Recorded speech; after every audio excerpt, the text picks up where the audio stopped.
Here I have ZTE Blade 10 Prime, and today I'm going to show you how to take screenshot on this device. So firstly, you have to open screen which you want to capture. For example, it could be a screen of your settings list.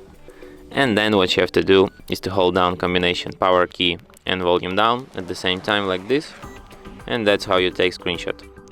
Oh, pardon me, you don't have to hold it, you can just press it like this, and screenshot will be taken. You can also take screenshot by going to the upper bar, and here you have this button,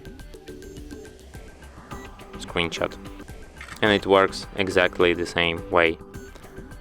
You can find your screenshot in gallery and screenshot section, and from here you can share, edit or delete your screenshot. And that's it. Thanks for watching. If you find this tutorial useful, don't forget to hit that like button and subscribe to our channel.